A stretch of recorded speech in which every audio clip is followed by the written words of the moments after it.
The silver tiger king episode 50 की शुरुआत होती है तो हम देखते हैं कि जेनबू चेनियान ने अपने सभी लोगों के साथ सिल्वर टाइगर किंग को चारों ओर से घेर लिया होता है। सिल्वर टाइगर किंग जेनबू चेनियान से कहता है कि तुम्हें हमेशा एक ही वेपन का यूज नहीं करना चाहिए। वह उससे कहता है कि मैं नहीं सोचता कि तुम्हारी गोल्डन डिवाइन इपिफेनी इतनी पावरफुल है। वह कहता है कि अब मैं भी हमेशा एक ही वेपन का यूज नहीं करूँगा। यह कहकर वो गोल्डन क्राउ स्पीयर बाहर निकाल लेता है। अब उस स्पीयर को देखकर जेनबू चेनियान कहता है कि ये स्पीयर तो हमारी गोल्डन क्राउ की है। इस पर सिल्वर टाइगर किंग कहता है कि हाँ बिल्कुल ये स्पीयर तुम्हारी है, लेकिन आज मैं इसी स्पीयर से तुम्हें मारूंगा ताकि तुम्हें एक वार्निंग मिल जाए। यह सुनकर जेनबू चेनियान और भड़क जाता है और कहता है कि तुम मुझे मेरी स्पीयर वापस दे दो। कि तभी सिल्वर टाइगर किंग उस स्पीयर को नचाकर ढेर सारी स्पीयर से जेनबू चेनियान पर अटैक कर देता है। अब वह अपनी स्वॉर्ड से उसे रोकने का प्रयास करने लगता है। अब इस तेज अटैक से जेनबू चेनियान बिल्कुल हिल जाता है। तभी सिल्वर टाइगर किंग एक बार फिर उस पर जोरदार अटैक कर देता है, जिससे वह काफी दूर जा गिरता है। अब सिल्वर टाइगर किंग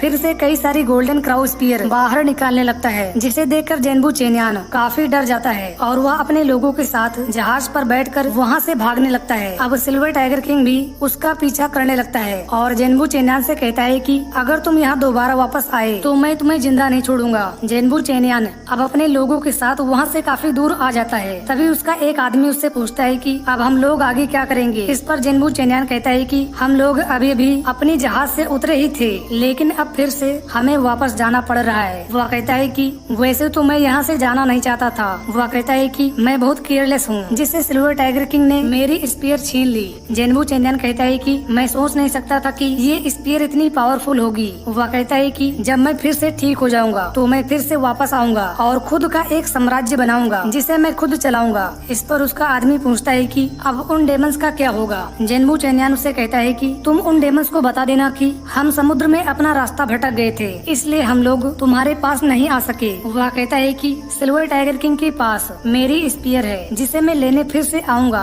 अब इधर सिल्वर टाइगर किंग अपने रूम पर आता है और वहीं बैठकर कल्टीवेशन करने लगता है। उधर यूबुजू और उसके बाकी लोग सुबह सुबह गोल्डन एकेडमी की तरफ निकल पड़ते हैं। वह सभी लोगों से कहती है कि हम लोग उन ह्यूमंस को इतनी आसानी से नहीं छोड़ेंगे। यह कहकर वह वहाँ से जाने लगती है। तभी उसके पास वो गोस्ट आता है, जिसके साथ एक वुल्फ होता है। वह वुल्फ अब डेमन ड्यूक यूबुजू को बताता है कि ह्यूमंस के साथ साथ अब लीजी हुआ भी घमंडी हो चुकी है। वह उसे बताता है कि उसने अपने शहर के सारे गेट को ब्लॉक कर दिया था। वह कहता है कि लेकिन ये कोई नहीं जानता कि silver tiger king holy city छोड़ चुका है। वह कहता है कि चाहे जो हो जाए, लेकिन मैं उसे मार के ही अपना बदला पूरा करूंगा। इधर वांग फेंग यानी सिल्वर टाइगर किंग जब खाना खा रहा होता है तो उसके पास सी वेंटांग और लू सिमी आती है। वांग फेंग उन्हें देखकर कहता है कि तुम दोनों इतने शांत क्यों हो। सी वेंटांग उसे कहता है कि आज तो हमें गोल्डन एकेडमी भी चलना है, लेकिन तुम तो आराम से बैठकर यहाँ खाना खा रहे हो। इस पर वांग फेंग कहता है कि लगता है कि मैं आज जल्दी उठ गया। वह कहता है कि अब मैं फिर से सोने जा रहा हूँ।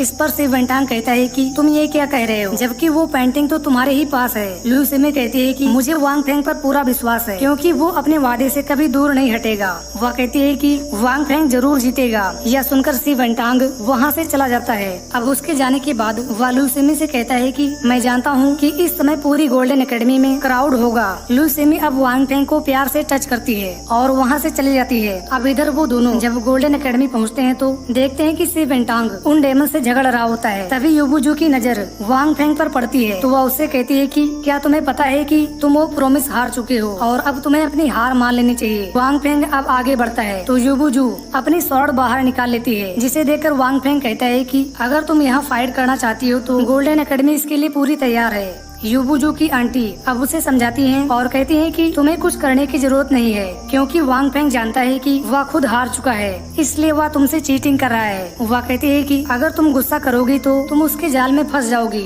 अब उसकी बात सुनकर यूबुजू अपनी स्वॉर्ड अंदर कर लेती है और वांग फेंग से कहती है कि मैं तुमसे अभी अपना बदला नहीं लेना चाहती। वह उसे कहती है कि तुम्हें सीरियस होकर मेरे साथ कम्पीट करना चाहिए। वांग फेंग अब उसके सामने आता है और कहता है कि तुम्हें तो याद है कि अगर तुम हार गई तो तुम मेरी नौकर बनोगी, और तो और तुम मेरे पूरे गोल्डन एकेडमी की नौकर बनोगी, जिससे फ्यूचर में चलकर कोई भी आदमी तुम्हें अपना नौकर बना लेगा और वो जैसा कहेगा तुम्हें वैसा ही करना पड़ेगा। तभी सिरवेंटांग कहता है कि अगर यूबू जो नौकर बनी तो मैं उससे अपने पैर धुलवाऊंगा। वह उससे कहता है कि मैं तुम्हें ड्रैगन क्लॉथ पहनाऊंगा और फिर तुम्हें रोजाना स्वॉर्ड डांस कराऊंगा। अब उसकी इतनी सारी बातें सुनकर यूबूजू को गुस्सा आता है। वह अब वांग फेंग को फिर से अपनी हार मानने को कहती है, जिस पर वह कहता है कि भला मैं अपनी हार क्यों मानूंगा। यूबूजू कहती है क्योंकि tiger roaring at the fireman की पेंटिंग तो मेरे पास है। अब ये सुनकर सारे लोग सरप्राइज होते हैं। वांग फेंग अब उससे पूछता है कि आखिर ये पेंटिंग तुम्हारे पास कैसे आई। वह कहता है कि ये तो अपने आप उड़कर तुम्हारे पास नहीं जाएगी। यह सुनकर वह हंसती है और बताती है कि मैंने इसे चुराने के लिए तुम्हारे रूम पर किसी को भेजा था। अब ये सुनकर वांग फेंग के साथी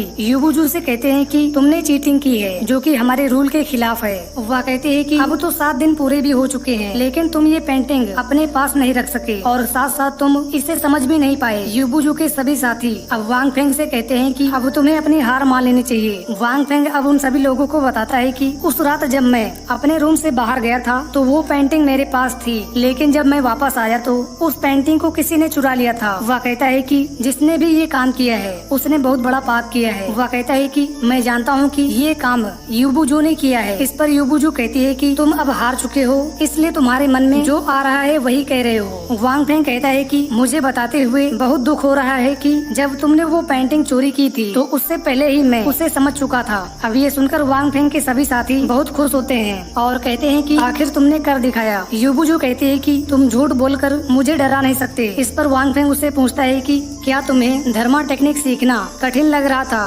वह कहता है कि वो तो मेरे लिए बहुत ही आसान था। इस प्रकार एपिसोड 50 यहीं